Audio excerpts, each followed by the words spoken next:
வணக்கம். 10 மணி செய்தி தொகுப்பிற்கு வரவேற்பது நான் லாவண்யா ஸ்ரீராம். இன்றைய நாளின் முக்கிய நிகழ்வுகளை நேரலையில் வழங்குவதற்காக களத்திலிருந்து செய்தியாளர்கள் இணைந்திருக்கிறார்கள். குறிப்பாக காவல்துறை, தீயணைப்புத்துறை மானிய கோரிக்கை மீதான விவாதத்துக்கு முதலமைச்சர் சட்டப்பேரவையில் பதிலுரை அளிப்பது குறித்து செய்தியாளர்கள் அபினேஷ் மற்றும் தமிழரசி, T20 உலகக்கோப்பை இறுதி யுத்தத்தில் தென்னாப்பிரிக்காவுடன் இந்தியா பலப்பரீட்சை நடத்தவிருப்பது குறித்து செய்தியாளர் சடையாண்டி, அதீத கனமழையால் ஏற்பட்ட வெள்ளப்பெருக்கால் தத்தளிக்கும் தலைநகர் டெல்லி குறித்து செய்தியாளர் சுசித்ரா, தாமிரபரணியை தூய்மைப்படுத்தும் நடவடிக்கையின் ஒரு பகுதியாக பாளையங்கால்வாய் பகுதியில் இருபுறமும் குப்பைகளை கொட்ட முடியாத வண்ணம் கம்பி வலைகள் அமைக்கப்பட்டு வருவது தொடர்பாக செய்தியாளர் சிவமணி, கரும்பு விளைச்சல் பாதிப்பால் வெல்லம் உற்பத்தி குறைந்து சேலம் செவ்வாய்ப்பேட்டை மார்க்கெட்டில் கடந்த மாதத்தை விட நடப்பு மாதத்தில் சிப்பத்திற்கு ₹100 விலை கூடியிருப்பது குறித்து செய்தியாளர் கோகுல், நாமக்கல் மாவட்டம் கொல்லிமலையில் உள்ள படகு இல்லத்தை செம்மைப்படுத்த வேண்டுமென எழுந்துள்ள கோரிக்கை குறித்து செய்தியாளர் ரவிக்குமார் ஆகியோர் தகவல்களை தரவிருக்கிறார்கள்.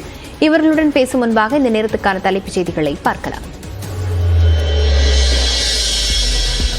சாத்தூர் அருகே பந்துவார்பட்டியில் உள்ள பட்டாசு ஆலையில் வெடி விபத்து, 4 பேர் உயிரிழந்த நிலையில் இடிபாடுகளில் சிக்கியவர்களை மீட்கும் பணி தீவிரம்.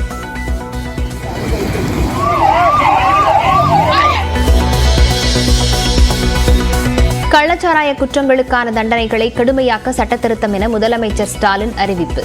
சட்டப்பேரவையில் இன்று தாக்கலாகிறது மதுவிலக்கு சட்டத்திருத்த மசோதா.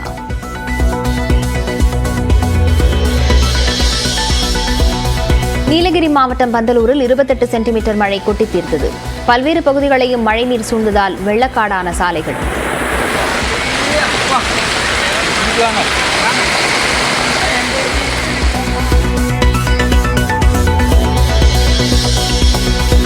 நீட் தேர்விலிருந்து தமிழ்நாட்டிற்கு விலக்கு அளிக்க கோரி சட்டப்பேரவையில் முதலமைச்சர் மு.க.ஸ்டாலின் தீர்மானம்.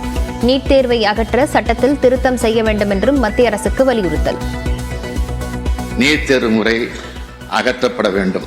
மருத்துவ மாணவர் சேர்க்கையை மேற்கொள்வதற்காக இந்த சட்டமன்ற பேரவை ஒருமனதாக நிறைவேற்றி அனுப்பிய நீட் விலக்கு சட்ட முன்வடிவுக்கு ஒன்றிய அரசு உடனடியாக ஒப்புதல் அளித்திட வேண்டும்.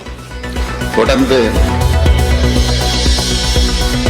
நீட் தேர்வை ரத்து செய்ய தேசிய மருத்துவ ஆணைய சட்டத்தில் மாற்றங்கள் செய்ய பிரதமருக்கு முதல்வர் மு.க.ஸ்டாலின் கடிதம். தமிழ்நாட்டை போல் சட்டப்பேரவைகளில் நீட் விலக்கு தீர்மானம் நிறைவேற்றுவதை பரிசீலிக்க கோரி 8 மாநில முதலமைச்சர்களுக்கு கடிதம். சட்டமன்றத்தில் 3வது முறையாக நிறைவேற்றப்பட்டுள்ள நீட் விலக்கு தீர்மானத்தால் என்ன பயன் என அதிமுக பொதுச் செயலாளர் EPS கேள்வி. நீட் தேர்வை ரத்து செய்யும் மசோதாவை வருகிற நாடாளுமன்ற கூட்டத்தொடரிலேயே தாக்கல் செய்யவும் மத்திய பாஜக அரசுக்கு வலியுறுத்தல். ரத்து செய்யப்பட்ட UGC, நெட் உள்ளிட்ட 3 தேர்வுகளுக்கு புதிய தேதி அறிவிப்பு. ஆகஸ்ட் 21 முதல் செப்டம்பர் 4ஆம் தேதி வரை தேர்வுகள் நடைபெறவிருப்பதாக தகவல்.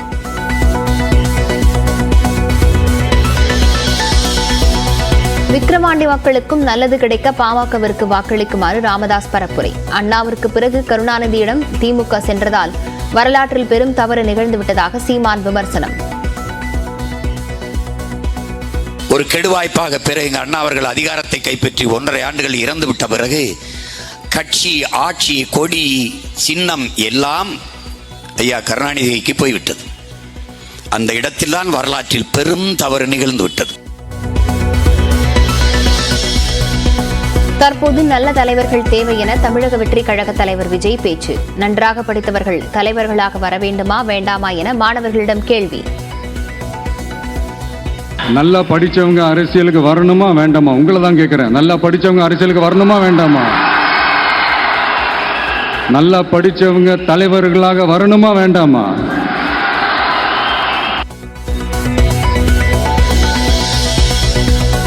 மாணவர்களுக்கு விருது வழங்கிய விஜயை அன்பு தளபதி என குறிப்பிட்டு வாழ்த்திய சீமான். கூட்டணி பற்றி பேசுவதற்கு காலம் உள்ளது என்றும் நியூஸ் 18க்கு பேட்டி. அறுவடைக்கு விளைஞ்சி நிற்கும் போது கேளுங்க, அண்ணா இது எத்தனை மூட்டை விலையும் வரும், அறுவடையை அறுக்கும் போது எத்தனை மூட்டை வரும் அன்னை கேளுங்க.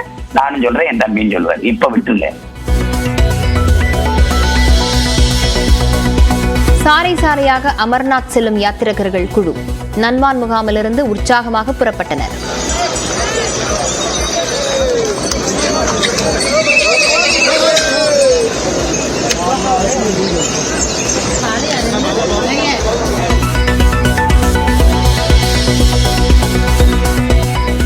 முறைகேடு தொடர்பாக விவாதம் கோரி காங்கிரஸ், திமுக உள்ளிட்ட கட்சியினர் முழக்கம். மக்களவை வரும் திங்கட்கிழமை வரை ஒத்திவைக்கப்பட்ட நிலையில் மாநிலங்களவையிலிருந்து எதிர்க்கட்சிகள் வெளிநடப்பு.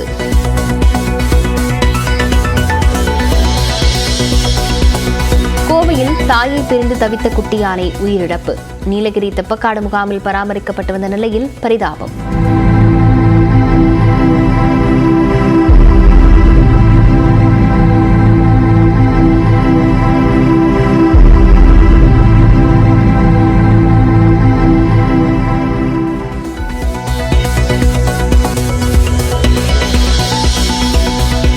திருவள்ளூர் மாவட்டத்தில் 2 ஆண்டுகளாக பூட்டிய வீடுகளில் கொள்ளையடித்து கோடீஸ்வரரான பாஜக நிர்வாகி கைது.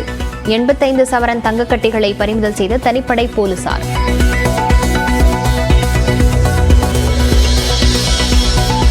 தெலங்கானாவில் பணியிட மாற்றம் பெற்ற ஆசிரியரின் காலை பிடித்து மன்றாடிய மாணவர்கள். அரசு உத்தரவை மீற முடியாது என கூறி பிரியா விடை பெற்ற ஆசிரியர்.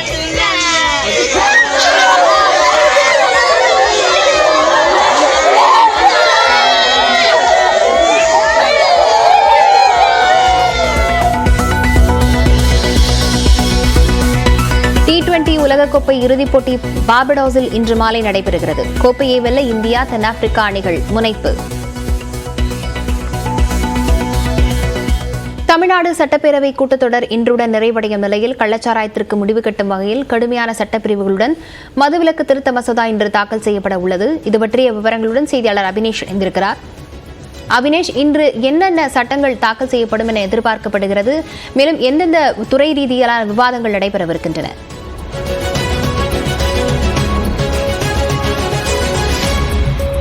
தமிழ்நாடு சட்டப்பேரவையின் மானிய கோரிக்கைகள் மீதான விவாத கூட்டத்தொடர் கடந்த 20ஆம் தேதி தொடங்கி இன்றோடு நிறைவு பெறுகிறது. இன்றோடு இந்த சட்டப்பேரவை நிறைவு பெறக்கூடிய நிலையில் முதலமைச்சர் மு.க. ஸ்டாலின் காவல்துறை மானிய கோரிக்கைகள் மீதான விவாதத்தில் தன்னுடைய பதில் உரையை அவர் இன்றைக்கு பேரவையில் கொடுக்க இருக்கிறார். குறிப்பாக விக்கிரவாண்டி சட்டப்பேரவை தொகுதிக்கான இடைத்தேர்தல் காரணமாக காலை மாலை என 2 அமர்வுகளிலும் வைத்து ஒவ்வொரு துறை வாரியாக கடந்த 8 நாட்களாக இந்த விவாத மானிய கோரிக்கைகள் மீதான விவாதங்கள் என்பது நடைபெற்றது. இந்த கூட்டத்தொடரில் மிக முக்கியமாக ஒன்று பேசப்பட்ட ஒரு பிரச்சனை என்னன்னா, கள்ளக்குறிச்சியில் விஷச்சாராயம் குடித்து 62 பேர் உயிரிழந்திருக்காங்க. இந்த சம்பவம் கடந்த 19ஆம் தேதி நடைபெற்ற நிலையில் 20ஆம் தேதியிலிருந்து கடந்த 4 நாட்களாக சட்டப்பேரவையில் இது ஒரு மிக முக்கியமான ஒரு பிரச்சனையாக எழுப்பப்பட்டது. முதலமைச்சர் மு.க. ஸ்டாலின் இந்த விவகாரத்தில் அரசு எடுத்திருக்கக்கூடிய நடவடிக்கைகள் என்ன என்பதெல்லாம் குறித்து கடந்த 21ஆம் தேதி பேரவையில் மிக விரிவாக விளக்கம் அளித்தார். இந்த நிலையில் நேற்று மாலை காவல்துறை மானிய கோரிக்கைகள் மீதான விவாதம் என்பது நேற்று மாலை சட்டப்பேரவை அமர்வில் நடைபெற்றது.